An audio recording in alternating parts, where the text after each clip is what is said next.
दोस्तों मैंने आज एक वीडियो देखा मिस्टर इंडियन हैकर का। इस बंदे ने सचमुच में ही इस वीडियो के द्वारा सभी को हैरान कर दिया है। इसने एक 2019 मॉडल की बाइक पकड़ी, इसमें उसने धीरे धीरे इथेनॉल की मात्रा बढ़ाते बढ़ाते 100% कर दी और इस गाड़ी को चला दिया। लेकिन यहां पर यह बात समझनी पड़ेगी कि वाकई में गाड़ी इथेनॉल पर चल रही है या फिर इसके पीछे भी इंडियन हैकर का हैक करने वाला दिमाग है, इसके पीछे भी कोई हैक है।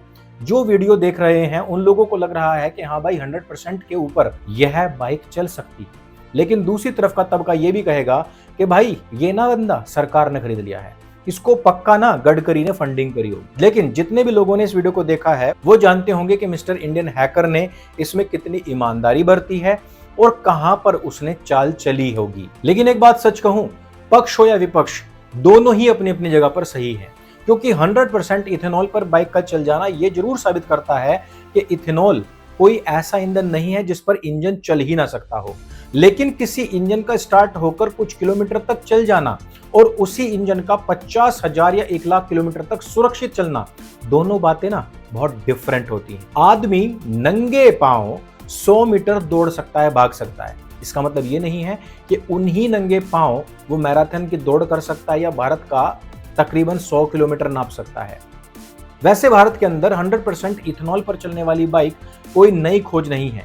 टीवीएस ने 2019 में ही Apache RTR 200 FI E100 launch की थी, जो विशेष रूप से इथेनॉल के लिए ही बनाई गई। यानी सवाल ये नहीं है कि इथेनॉल पर बाइक चल सकती है या फिर नहीं, असल सवाल यह है कि कौन सी बाइक किस तकनीक के साथ में कितने % इथेनॉल पर और कितने लंबे टाइम तक सुरक्षित चल सकती है।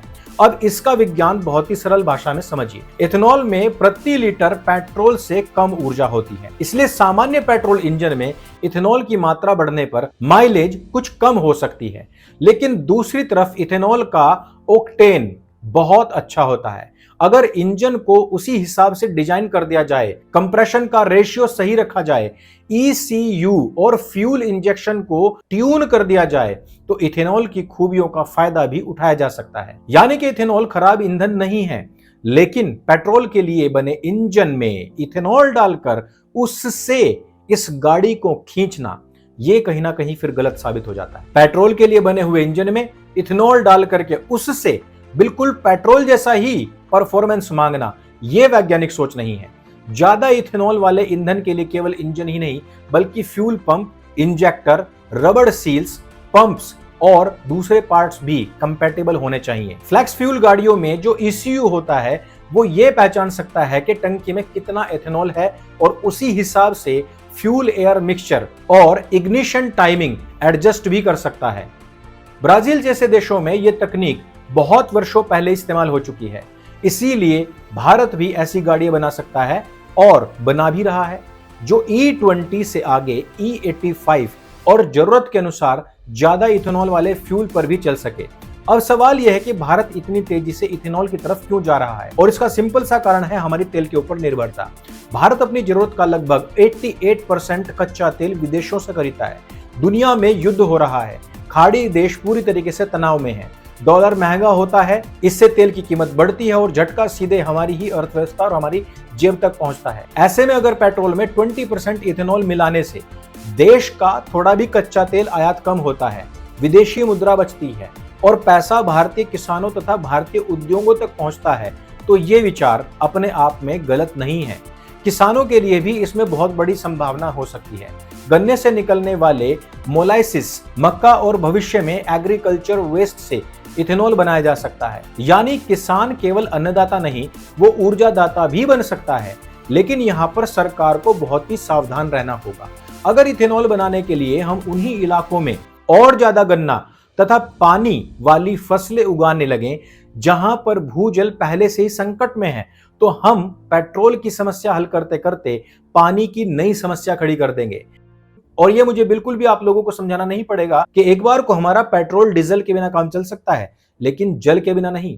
इसीलिए भविष्य का इथेनॉल केवल गन्ने पर निर्भर नहीं रहना चाहिए। फसलों का बचा हुआ वेस्ट जैसे कि पराली या फिर गन्ने की खोई, जिसको बगास कहते हैं, और सेकंड जनरेशन इथेनॉल पर भी तेजी से काम होना चाहिए। पानी को लेकर भी बहुत सारे भ्रम फैलाए जा रहे हैं। कोई कहता है कि 1 लीटर इथेनॉल बनाने में हजारों लीटर पानी बर्बाद हो जाता है, दूसरी तरफ सरकार केवल डिस्टिलरी में इस्तेमाल होने वाला पानी बताकर कहती है कि पानी बहुत कम ही इस्तेमाल हो रहा है। सच कहीं ना कहीं इन दोनों के बीच में है। फैक्ट्री से सीधे इस्तेमाल होने वाले पानी अलग होते हैं और जिस फसल से इथेनॉल बन रहा है उसे उगाने में लगने वाला पानी अलग होता है।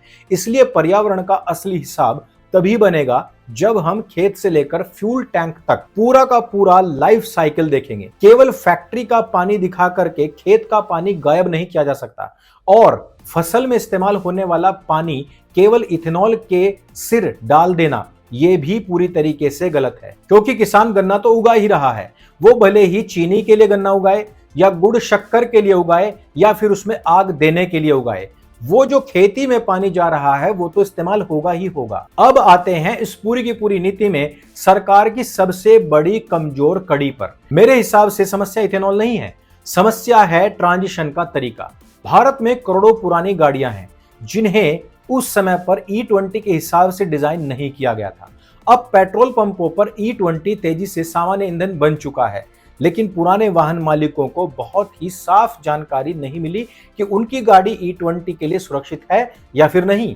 सामान्य ग्राहकों को बस इतना पता होना चाहिए कि वह अपनी गाड़ी का रजिस्ट्रेशन नंबर या फिर VIN डालें और सरकारी वेबसाइट साफ साफ बता दे कि आपकी गाड़ी E20 कंपैटिबल है या फिर नहीं, या कुछ पार्ट्स बदलने के बाद में यह हो सकती है। इतनी बड़ी राष्ट्रीय नीति कंज्यूमर्स को केवल एक अंदाजे पर नहीं छोड़ सकती। दूसरा सवाल माइलेज का है, क्योंकि इथेनॉल में पेट्रोल से कम एनर्जी होती है।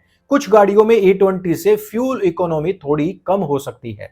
अब ग्राहक का सवाल जायज है कि अगर मेरी गाड़ी पहले से कम किलोमीटर चल रही है तो मुझे आर्थिक फायदा क्या मिला।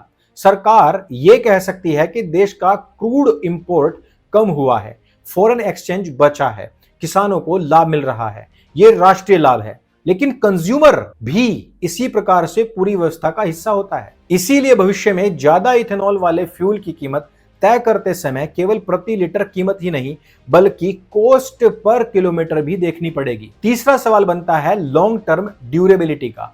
सरकार और ऑटोमोबाइल्स कंपनी कहती हैं कि बड़े पैमाने पर E20 से इंजन डैमेज का कोई स्पष्ट पैटर्न नहीं मिल रहा है। दूसरी तरफ कंज्यूमर्स के बीच में माइलेज, रबर पार्ट्स, कोरोसियन और पुराने इंजन की कंपैटिबिलिटी को लेकर के काफी डर व्याप्त है और इसका सबसे अच्छा समाधान बहस नहीं है बल्कि डाटा है। सरकार और ऑटोमोबाइल कंपनियां हर बड़े मॉडल की independent long term testing public कर दें। 50,000 किलोमीटर और 1,00,000 किलोमीटर के टेस्ट सामने रखे जाएं। किस पार्ट पर क्या असर पड़ रहा है सब सार्वजनिक करना चाहिए। अगर नुकसान नहीं है तो विरोध अपने आप ही कमजोर पड़ जाएगा और अगर किसी कैटेगरी की पुरानी गाड़ियों में समस्या है तो उसका समाधान दिया जाना चाहिए। और यही जगह है जहां पर मिस्टर इंडियन हैकर का एक्सपेरिमेंट बहुत ही महत्वपूर्ण बन जाता है। अगर उसकी 2019 मॉडल की बाइक 100% इथेनॉल पर चल रही है, इससे कम से कम ये तो भ्रम टूट ही जाता है कि इथेनॉल इंजन में गया और इंजन तुरंत ही खत्म हो जा रहा है। ऐसा तो बिल्कुल भी नहीं। लेकिन हमें यह भी नहीं मान लेना चाहिए कि क्योंकि बाइक 10 या 20 मिनट तक चली गई है तो अब ये 1,00,000 किलोमीटर तक भी चली जाएगी और इसमें किसी का कोई नुकसान भी नहीं होगा। यह मानना पूरी तरीके से गलत है। इसके लिए लॉन्ग टर्म टेस्ट होने चाहिए। फिर भी एक्सपेरिमेंट एक बहुत अच्छी शुरुआत है क्योंकि इसने पूरे देश को एक तकनीकी सवाल पर सोचने के लिए मजबूर कर दिया है। अब आगे भारत को क्या करना चाहिए? मेरे हिसाब से रास्ता बहुत ही साफ है। इथेनॉल को रोकना नहीं चाहिए बल्कि गाड़ियों को इथेनॉल के लिए तैयार किया जाना चाहिए। 2 पहिया और 4 पहिया गाड़ियों को धीरे धीरे ट्रू फ्लेक्स फ्यूल बनाया जाना चाहिए। गाड़ियों के फ्यूल पंप, सील्स, इंजेक्टर और पाइपलाइन इथेनॉल कंपैटिबल होने चाहिए। ECU फ्यूल में मौजूद इथेनॉल की मात्रा को पहचान कर इंजन सेटिंग खुद से एडजस्ट कर दे, ऐसा सिस्टम होना चाहिए। पेट्रोल पंप पर साफ लिखा होना चाहिए कि यहां पर E20 या फिर E85 या फिर कौन सा फ्यूल मिल रहा है। गाड़ी पर साफ कंपैटिबिलिटी बैज होने चाहिए। पुरानी गाड़ियों के लिए जहां तक संभव हो सके मैन्युफैक्चरर अप्रूव्ड रेट्रोफिट किट्स तैयार की जाने चाहिए। दुनिया का भविष्य केवल पेट्रोल पर नहीं चल सकता है, इस बात को हम सब जानते हैं। तेल बहुत सीमित है और भारत हमेशा अपनी जरूरत का लगभग 90% क्रूड ऑयल आयात करके कोई ऊर्जा महाशक्ति नहीं बन सकता है।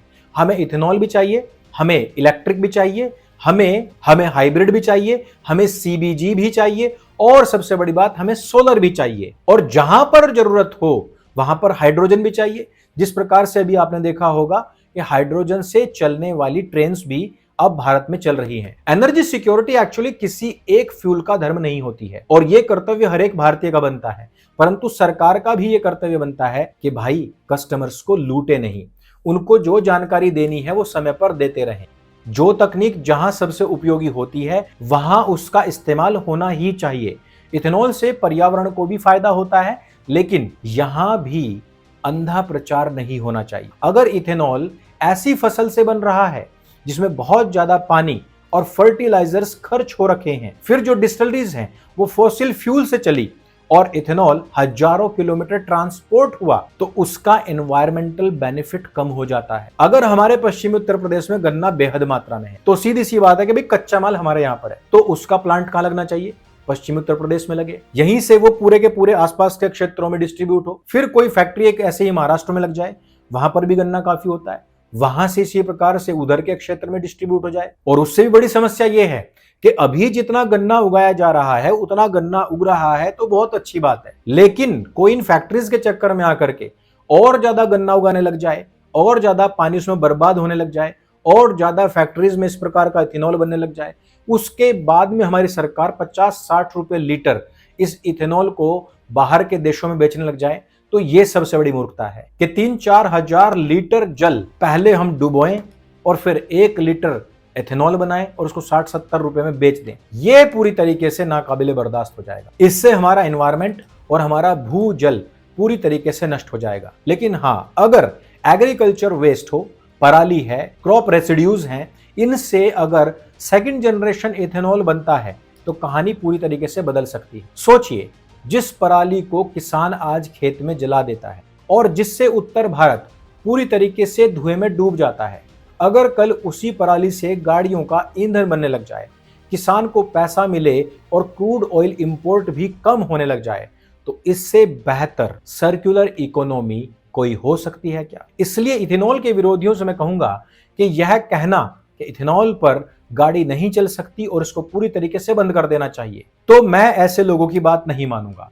लेकिन मैं उस सरकार की भी बात नहीं मानूंगा और उनसे बार बार ये सवाल करूंगा कि यह कह देना काफी नहीं है कि E20 से कोई समस्या नहीं हो रही। पुराने वाहन मालिकों को स्पष्ट कंपैटिबिलिटी डाटा दीजिए, लॉन्ग टर्म टेस्ट सार्वजनिक कर दीजिए और कंज्यूमर्स को भरोसा दीजिए।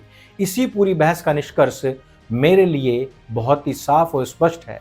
इथेनॉल समस्या नहीं है, खराब ट्रांजिशन समस्या हो सकता है। किसान को अन्नदाता और ऊर्जा दाता जरूर बनाइए, भारत को तेल की गुलामी से जरूर निकालिए, विदेशी मुद्रा जरूर बचाइए, लेकिन इस नए फ्यूल के लिए नई गाड़ियों को नए हिसाब से इंजीनियर कीजिए और पुरानी गाड़ियों के मालिकों को पूरी जानकारी दीजिए। और अगली बार कोई आपसे कहे कि मिस्टर इंडियन हैकर ने 100% इथेनॉल पर बाइक चला दी, इसलिए अब सारी बहस खत्म हो गई है, तो उससे भी साफ कहिए कि नहीं भाई, बहस खत्म नहीं हुई है, बल्कि अब असली बहस यहां से शुरू होती है। सवाल यह नहीं है कि इथेनॉल पर गाड़ी चल सकती है नहीं, सवाल यह है कि किस गाड़ी में, किस टेक्नोलॉजी के साथ, किस ब्लेंड पर, कितने लंबे समय तक और किस कीमत पर गाड़ी चल सकती है। अगर भारत इन सवालों का सही जवाब खोज लेता है तो हो सकता है जिस किसान के खेत से आज हमारा गन्ना निकलता है, कल उसी खेत के एग्रीकल्चर वेस्ट से भी गाड़ी चल सकती है और भारत भविष्य में क्या पता कि इसी दिशा की तरफ बढ़ जाए। तो इसलिए अंधा विरोध भी सही नहीं है और अंधा सपोर्ट भी सही नहीं है। वैज्ञानिक मानदंडों पर सोचेंगे तो इसी से ही भारत का भला हो सकता है। इस वीडियो में सिर्फ इतना ही। अगर ये वीडियो आपको अच्छी लगती है, जानकारी से भरपूर लगती है, इसको सबके साथ में शेयर अवश्य करें। मेरे संग बोले सत्य सनातन वैदिक धर्म की जय। जय हिंद, वंदे मातरम।